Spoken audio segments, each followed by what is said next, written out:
Olha só, pessoal, mais um Fala Carlão, direto aqui da COP28 em Dubai. Gente, esse momento, esse Fala Carlão é muito especial, viu? Porque, ó, tem mais ou menos um ano que eu tô querendo gravar esse Fala Carlão aqui. Aqui do meu lado, a Renata Miranda, ela é secretária de Inovação do Ministério da Agricultura. A secretaria dela tem um nomão grande, ela mesmo, vou deixar para ela explicar aqui. Tudo bem? Obrigado. Tudo bem. Finalmente, né? É um prazer imenso falar com você, e ainda mais aqui num momento tão especial para o agro brasileiro, né? Pois é. Voltando ao nome da secretaria.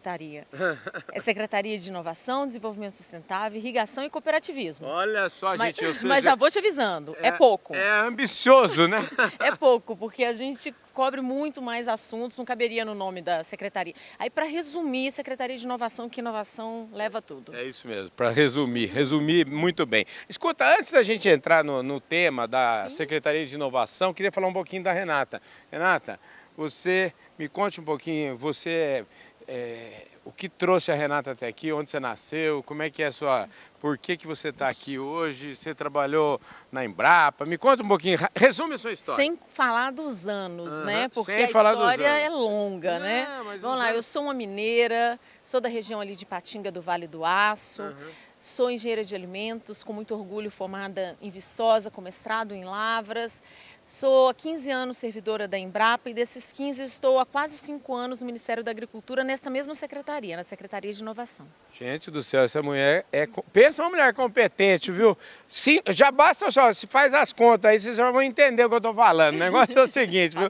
Você é uma... sobrevivente muito forte, né? Você é uma mulher liderando uma secretaria, olhando assim a cor da sua pele, já dá para ver que você tem várias... Eu sou cotista de tudo, cotista de gênero, de raça, e defendo. Eu levanto essa bandeira e defendo, porque eu acho que cada passo que eu dou é um a menos que a minha filha vai dar, as mulheres, as jovens vão dar. Então a gente tem que ainda fazer essa busca no Brasil, dentro do agro ainda mais, porque o agro é um ambiente conservador, masculino, mas eu acho que tem sido bem recebido, tem sido uma jornada agradável, divertida. Tem sido sim, eu lembro que eu te vi pela primeira vez assim pessoalmente, conheci ela inclusive num ambiente de selecionadores de zebu, a gente estava em Uberaba. Foi, verdade. E eu me lembro bem, o ministro, foi a primeira vez inclusive que eu conversei com o ministro lá, fui muito bem recebido, já conversei com ele várias vezes, assim, foi de uma abertura muito grande e vocês estavam lá fazendo um negócio que eu acho que é fundamental, quer dizer, um servidor público indo numa entidade de classe, ou seja, fazendo questão de estar junto, né? Eu acho que isso é legal, né? Essa é uma proposta do ministro, que ele chama de gabinete itinerante, é levar toda a estrutura, toda a máquina do Ministério da Agricultura onde realmente precisa, para que a gente consiga perceber lá na ponta onde é que a gente pode facilitar a vida, onde que estão os gargalos,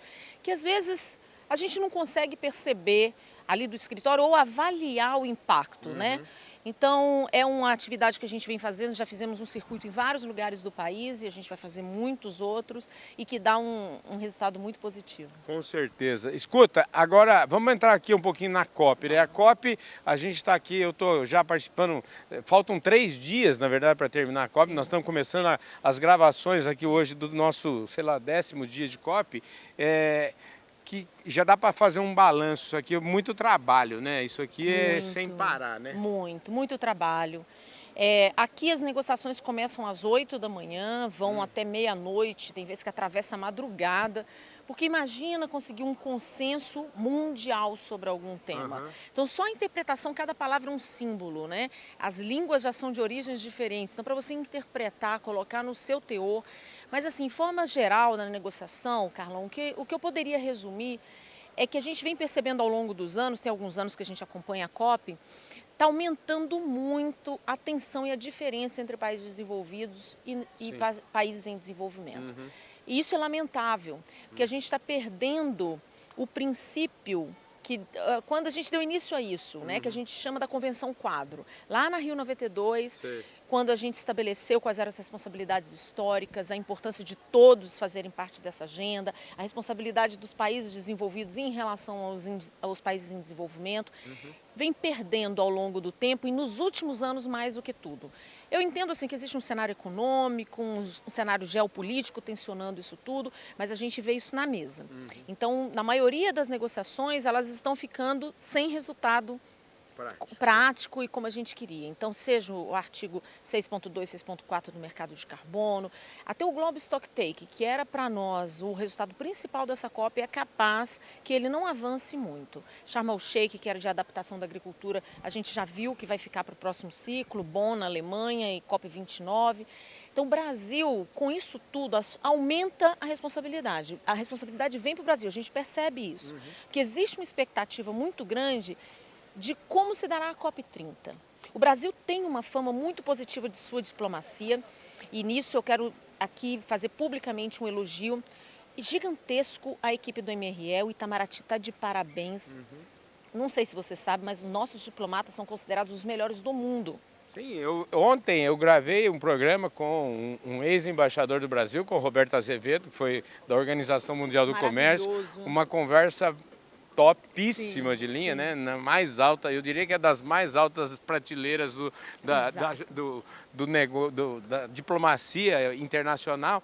E a gente justamente falava um pouco disso, né? De que, veja só, Renata, se eu e você, a gente for discutir aqui algum assunto que vai precisar a gente chegar num consenso, a gente já vai gastar aqui alguns minutos, talvez gastemos até uma horinha aqui para a gente entrar num consenso. Agora, eu fico imaginando um ambiente onde quase 200 países precisam estar consensual. As coisas precisam ter paciência mesmo, né? Paciência e estratégia. Então você tem que entender muito de geopolítica, para você entender não somente a posição do país, mas quem influencia a posição daquele país. Então existe uma rede geopolítica de influências e o Itamaraty conhece isso muito bem. Eu quero deixar claro assim que o Ministério da Agricultura não tem negociador, nós somos apoiadores, né, dos negociadores. É claro, a gente atua muito próximo deles, tem uma troca técnica muito grande, eles dão essa abertura toda para nós, mas eles são os principais negociadores. E eles sabem administrar isso bem. Então o Brasil tem essa fama. Então você imagina como vai ser na COP30. A responsabilidade que o Brasil utilize esse potencial, esse grande fortaleza que é diplomática, para conseguir colocar na mesa a realidade.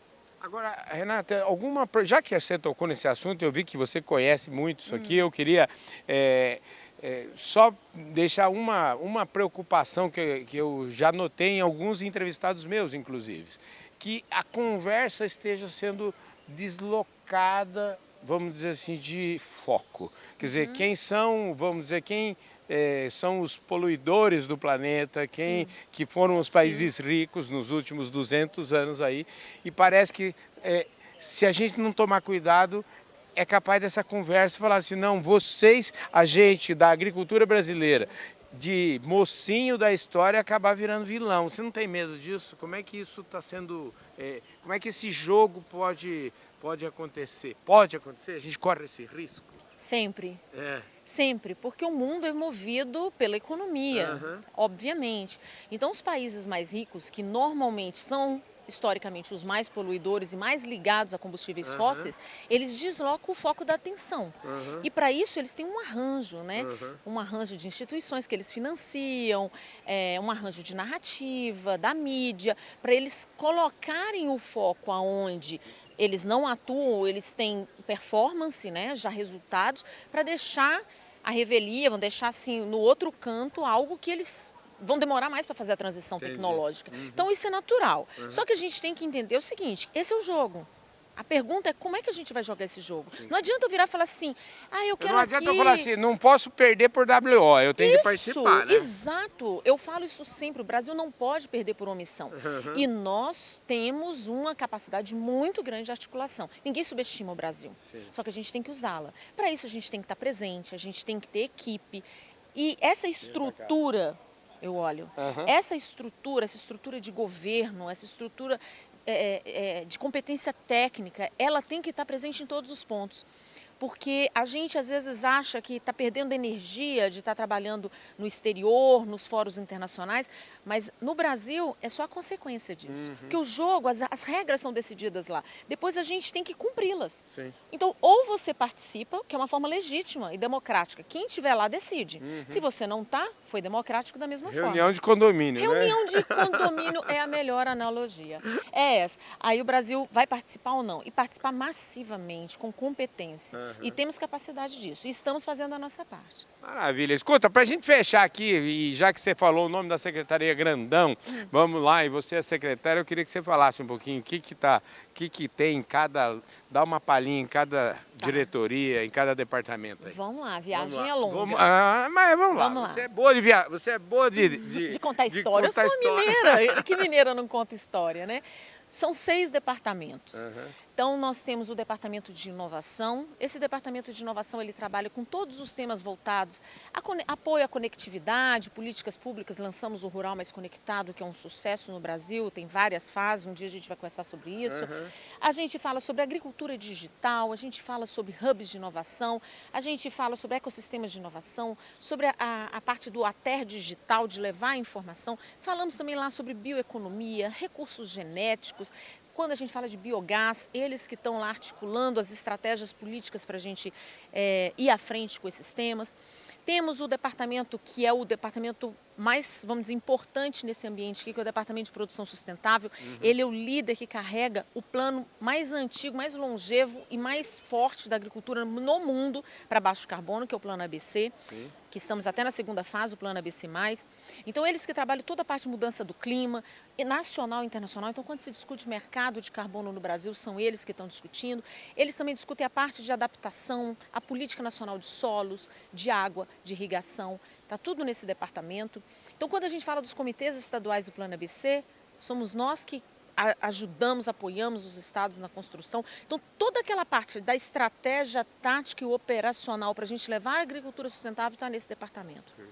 Tem um departamento chamado Departamento de Cadeias Produtivas, ele trabalha com de amora a zebu, de A a Z. É muito legal isso. Aí trabalha com todas as cadeias produtivas, agrícola, pecuária, mas também trabalha com cooperativismo, agregação de valor, indicação geográfica, todos os selos e marcas possíveis, agroindustrialização está lá. Depois nós temos um departamento que é novo nesse governo, que é o Departamento de Recuperação de Áreas Degradadas e Reflorestamento. Ele é o departamento que está lançando essa política que foi anunciado pelo presidente Lula, de recuperação de pastagens degradadas. É para dar força, é uma das tecnologias do ABC, mas esse departamento vem para dar força, para aumentar a captação, inclusive, de investimentos nessa área. Nessa área aí, só para fazer um parênteses, eu conversei com a presidente da Embrapa ontem aqui também. Sim, e falava para ela, pois é, a Silvia falava com a Silvia assim, da importância que só esse tema é um tema capaz de fazer uma revolução no nosso agronegócio, né? Sim, essa tecnologia, essa política, ela já existe desde o início do Plano ABC. Claro. Só que agora a gente está colocando força nela, com um dos gatilhos mais importantes para você acelerar a adoção de tecnologia, que é investimento. Sim. Então, como a gente... Só 30% do custeio necessário para o agronegócio brasileiro vem do Plano Safra, que já é um gigante, cada vez aumenta mais. Mas o agro, pujante, aumentando. Então você precisa captar recurso internacional. Como diz o presidente da OCB, o Márcio falou assim, o agro é um bitrem na subida, precisa de muita força. Isso. E muita força, assim, o plano dos governos, o plano de financiamento, nunca vai ser suficiente, né? Essa aqui é a verdade. Não pode. O mundo precisa falar assim, precisa caminhar pelas próprias pernas. Eu acho que isso é bonito. O agro brasileiro é isso, né? É lógico, tem essa força toda e tem essa força de atração desses investimentos. Esse departamento, que é o departamento que a gente chama de DEFLO, muito carinhosamente, ele também trabalha com toda a parte de reflorestamento, que entra toda a parte de floresta plantada e apoio à regularização ambiental, que é fundamental para o produtor. Claro. Lançamos agora recentemente o Floresta Mais Sustentável lá. Você tem que conhecer uma política super interessante que vai trazer luz sobre tudo que o Brasil faz nessa parte de florestas plantadas e recomposição florestal em área privada. Tem, então, tem agora a CEPLAC, histórica CEPLAC, que trabalha com a cadeia produtiva do cacau, Sim. que não requer maiores explicações, né? O cacau aumentando muito a produção em áreas tradicionais e não tradicionais no Brasil, o cacau aumentando muito o potencial de consumo dele, né? O consumo do cacau no mundo vem aumentando, o Brasil vai ser um mercado muito importante no mundo. Hoje ele não é grande exportador, mas eu aposto nisso. Sim. E temos, finalmente, o nosso grande IMET, que simplesmente detém a competência maior de gestão meteorológica e climatológica do Brasil. Então, toda essa parte de mudança do clima, vendo El Ninho, Laninha, nós temos o nosso IMET para monitorar. Só isso que está conosco. Ainda tem o Amazônia mais sustentável, o Nordeste mais sustentável, está tudo lá conosco. O Observatório da Agropecuária Brasileira. Só isso. Deus dá sempre uma cruz poderosa para quem pode carregar. Gente do céu, vocês viram aí que a Renata não dá nenhum cuidado, ela é top de linha. Adorei a conversa, Renata. Mas eu tenho que fazer um você destaque. É top. Pode fazer quantos destaques você quiser. Não, mas eu só preciso de um. Fala. A gente só dá conta desse universo porque eu tenho uma equipe sensacional. A minha equipe, ela não precisa de mim. Para começar, eu tenho que não atrapalhar. É uma equipe incrível, tanto o meu secretário adjunto, que é o Pedro Neto, que você conhece, como os diretores são todos incríveis. A equipe muito dedicada, comprometida. Esse é o verdadeiro estadista. Eu falo que eu trabalho com estadistas, que olham para o futuro do Brasil, que tem visão. Então, é mais fácil. Ô Zaidan, ó, Fala Carlão não para, Zaidan. Fala Carlão continua aqui na COP28. Gente do céu, ó, e cada vez chega mais prateleira de cima. Agora pensa uma pessoa da prateleira de cima, a Renata Miranda, que está aqui do meu lado. Ela é secretária, ela é a super secretária de inovação do Ministério da Agricultura. E você que estava me falando sobre o projeto de recuperação de pastagem, como é que isso afeta a pecuária brasileira, eu decidi trazê-la aqui para ela mesmo falar. Ó, o Zaidan é todo ouvido seu, viu, Renata? Zaidan, o programa de recuperação de pastagem degradada é ponto crítico de sucesso para a pecuária brasileira. Porque na medida que a gente recupera a pastagem que a gente tem, a gente aumenta a produtividade, aumenta o número de animais por hectare, a gente aumenta a qualidade da carne e consegue terminar o animal mais cedo. Quando a gente fala disso, a gente está falando de captura de carbono no solo, diminuição da emissão de metano, melhoria da carne brasileira e, com isso, a melhoria do valor do produto brasileiro lá fora. Porque é um produto que emite menos, que tem um balanço mais equilibrado e a gente vai chegar no que a gente chama de net emissions, ou seja, vai continuar emitindo, o boi emite, só que eu capturo. Então, quanto mais eu recupero a pastagem, quanto mais eu vou fazendo o consórcio com floresta, eu vou fazendo consórcio com grãos, melhor radicularização eu vou ter naquele terreno, aumento a absorção de água, ou seja, eu melhoro o equilíbrio, aumento a sustentabilidade, eu chego no que eles chamam de agricultura regenerativa, com mais boi e produzindo melhor em menos tempo. Isso chama menos custo. Ô Zaidan, top, não falei para você que era top de linha? Engenheira de alimentos formada lá em Viçosa, viu? É gente da prateleira de cima. Obrigado, Renata. Valeu. Obrigada, beijo, Zaidan. Zaidan, eu volto com você aí no estúdio. Valeu.